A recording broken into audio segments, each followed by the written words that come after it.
han llegado al país, lo han derrotado. Casi 9 años hemos enseñado cómo se gobierna. Presente. E a luta continua.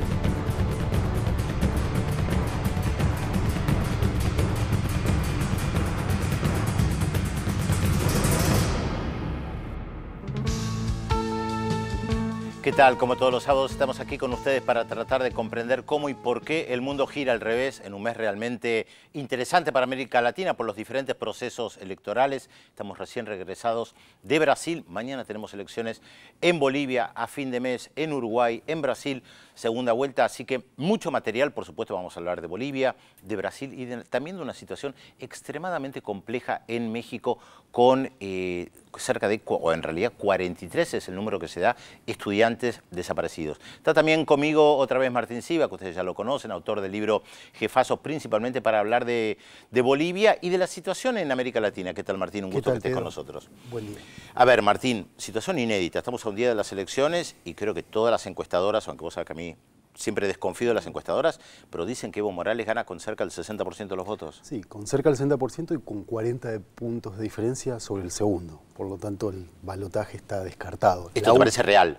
Sí, sí. Incluso en las elecciones anteriores, el voto a Evo Morales en las encuestas finalmente fue mayor en el día de la elección que en las encuestas. O sea que se prevé que sea alrededor del 60%. En parte por la dispersión opositora. Durante meses previos a las elecciones se habló de una candidatura unificada. Varios de los candidatos trabajaron en ello y no pudieron. Entonces van divididos, ¿sí?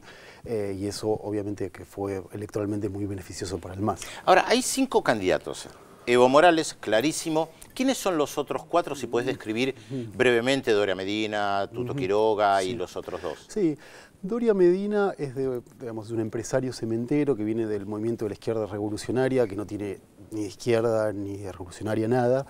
Pero Doria Medina apareció como una suerte de administrador responsable, o se presentó como un administrador responsable, pero no es de un furioso antievismo como sí las candidaturas del 2009 que se presentaron, ¿sí? Entonces es crítico, pero no es un antivista radical. Después está Juan del Granado, que era un ex aliado de Evo Morales, ex gobernador, alcalde de La Paz, una muy buena gestión, pero por disputas internas entre su partido, el Movimiento Sin Miedo y Evo Morales, rompió con el MAS, intentó una alianza con sectores de Santa Cruz, no funcionó y va solo y las perspectivas son muy malas, alrededor del 3%. Era un hombre de centroizquierda, ¿verdad? Sin duda, sí, era sin duda, y era un aliado muy importante del MAS inicialmente porque por la buena gestión en La Paz, ¿sí? Unos déficits iniciales del MAS era la idea de la buena gestión. Entonces del Granado le daba buena gestión.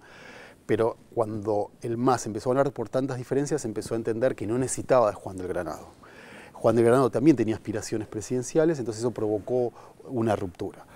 El tercer candidato es Tuto Quiroga, que es la derecha histórica de Bolivia. Desde el 82 hasta la elección de Evo Morales, la derecha, representada en Hugo Banzer Suárez, el ex dictador, tenía un promedio de un 20%. Él fue vice de Banzer. Él fue vice de Banzer, completó el mandato de Banzer cuando Banzer se enfermó de cáncer y se radicó en los Estados Unidos. Se fue a vivir a los Estados Unidos y volvió inesperadamente a representar esa derecha, sí más claramente opositora a todas las medidas de gobierno, es decir, quiere la Alianza del Pacífico, retomar las relaciones con los Estados Unidos y critica las nacionalizaciones. Es, digamos, aparte de diferencia de otros países de América Latina, es el único representante de la derecha, pero tiene 10% de intención de voto, o sea que está muy bajo. Y después Vargas, que es un dirigente del TIMNIS, digamos, Evo Morales o su gobierno intentó la construcción de una carretera, hubo gran oposición de sectores indígenas, fue uno de los grandes conflictos de la segunda presidencia de Morales, y de ahí emergió este liderazgo de Vargas, ¿sí? Que buscaba representar el descontento en los sectores indígenas, ¿sí? Hacia algunas políticas de Evo Morales. La intención de voto de Vargas es baja, es decir, ese movimiento fue muy importante en esa coyuntura específica, pero no se ha traducido electoralmente, o sea que las perspectivas para Vargas son bastante reducidas. Le decíamos al comienzo del programa que estábamos en Brasil, estamos en Bolivia, tenemos un equipo de enviados especiales de Visión 7 de la televisión pública, así que Martín, te invito a que compartamos un poco del material y después seguimos conversando sobre las elecciones de mañana en Bolivia. Por primera vez en los últimos años en Bolivia no hay incertidumbre sobre quién va a ser el ganador en las próximas elecciones del domingo.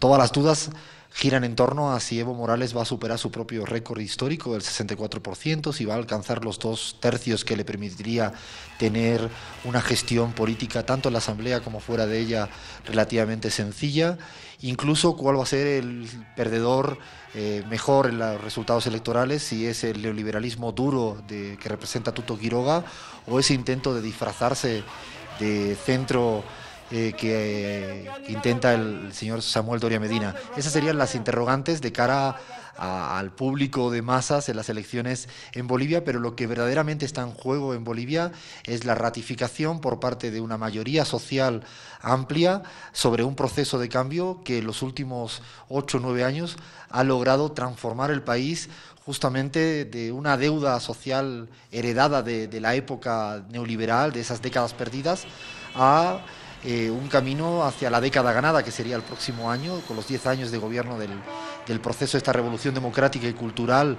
vehiculada por el MAS, este instrumento político encabezado por el líder Evo Morales, y a partir de ahí uno observa como en Bolivia todo parece estar en calma, la mayoría de la población va a votar a favor con muy contento, muy feliz. El cierre de campaña mostraba a una gran parte de la población más humilde, más popular, sentirse contenta porque está representada por una persona que es pueblo como tal, sin necesidad de tener que simular ser pueblo, y fundamentalmente porque no solo ha habido un cambio de sentido común de época en este proceso de estos años, sino que fundamentalmente ha habido un cambio sustancial en las condiciones de vidas materiales de la mayoría del pueblo boliviano. Uno puede observar cómo el proceso liderado por el MAS se ha reapropiado de los sectores estratégicos, aquello que expropió el neoliberalismo, se reapropió este modelo con una nueva constitución postneoliberal, de rumbo diferente, de transformación de la economía, de transformación social, de una gran democratización económica, con políticas redistributivas muy ambiciosas y además de situar a Bolivia en el mundo de una manera mucho más soberana. Tenemos un periodo de estabilidad política y económica inédita en la historia del país. Antes estábamos muy acostumbrados a que cuando se hablaba de Bolivia siempre era como un desorden, caos institucional. La ciudadanía lo valora positivamente porque todas las encuestas apuntan a una aprobación del gobierno alrededor del 70, el 80%. En ese caso, digamos, es previsible que el domingo el movimiento al socialismo volverá a ganar las elecciones. ¿Y cuáles son las deudas y los desafíos? Yo creo que los desafíos fundamentales son profundizar la industrialización de los hidrocarburos, que esta última gestión es el primer gobierno que sí los ha llevado a cabo, ejercicios de industrialización, digamos, reales. El presidente tiene como promesa central, para no quedarse solo con la potenciación de los hidrocarburos, volver a Bolivia el corazón energético del país, aprovechar las condiciones geopolíticas y la capacidad de generar energía para volverte en el mercado de distribución de la energía y sobre todo educación, salud y justicia. El presidente ya lo ha dicho, que la reforma de la justicia que se hizo hace unos años de elegir a los magistrados por voto popular no ha salido bien. Entonces hay que darle una vuelta a una verdadera reforma de la justicia y en educación y en sanidad continuar, digamos, una segunda época de reformas. Hemos mejorado mucho en educación primaria, en cobertura y en calidad, pero hay que apostar todavía más por la educación superior y en sanidad. Yo creo que la oposición tiene una deuda muy grande con la ciudadanía boliviana y espero que después del 12 de octubre haya una verdadera jubilación y renovación de los liderazgos de la oposición boliviana, porque es importante para un gobierno, para un país, contar con una oposición responsable. Ahora, a día de hoy es una oposición inexistente que te presenta como 3 cabezas de lista a 3 actores de los 90, que tuvieron un rendimiento desastroso. No solo no representan, digamos, una opción de futuro, sino que son nombres propios en la historia política del país de un periodo muy desafortunado. Y hacen una lectura catastrofista que puede tener, digamos, eco en los medios, pero no tiene eco en la ciudadanía. Porque cuando tú tienes una ciudadanía que valora al gobierno por el 80% y un discurso opositor que dice que nada se hizo bien, hay un desajuste y una brecha muy grande entre ciudadanía y oposición. Y yo creo que el domingo eso va a tener su correspondencia en un triste apoyo electoral. Hay mucho para hablar, por supuesto, de la situación en Bolivia, por eso está Martín Silva con nosotros. Hoy Telma Luzani y Raúl de la Torre no están. Les recuerdo que Martín es autor del libro Jefazo, un extraordinario libro, siempre digo, a mi juicio, el mejor libro para entender quién es Evo Morales. Acá está Jefazo y le vamos a hacer, por supuesto, muchas preguntas a Martín respecto de esto. Martín, vos siempre señalás que Evo Morales, cuando llegó a la presidencia, reconocía que no sabía el tema de la inflación, que no entendía de economía. Bueno, ¿cómo logró esto que incluso está siendo elogiado por sectores que políticamente no son afines a Evo Morales? O bajó banderas, o cambió y adoptó políticas neoliberales, o tiene una muñeca extraordinaria que logra una estabilidad económica que incluso es elogiada por sectores neoliberales. Claro. Cuando hablamos de una agenda post-neoliberal, en el caso de Evo Morales, me parece que hay una combinación de políticas públicas inéditas, nacionalización de los hidrocarburos, más distribución del ingreso, pero a la vez la cuestión de mantener el gasto, de evitar el déficit fiscal, de no emitir y mantener la inflación a raya, que supuestamente son valores neoliberales, Evo Morales las hizo parte de su, digamos, particular modo de entender la economía. En un país donde el año 85 hubo 24.000% de inflación y una historia de hiperinflación, es muy importante, y la inflación se mantuvo a raya, 5%. La revalorización del boliviano frente al dólar, cuando Evo Morales asumió, el boliviano estaba a 8 pesos y ahora está a 7 pesos. ¿Sí? Entonces, todas estas variables que supuestamente no son tan relevantes para esa agenda postniveral, Evo Morales entendió que eran importantes. Entonces, hubo distribución del ingreso, de renta petrolera para programas sociales, se redujo la desigualdad, se redujo la pobreza, pero un técnico del Banco Central, Arce, que es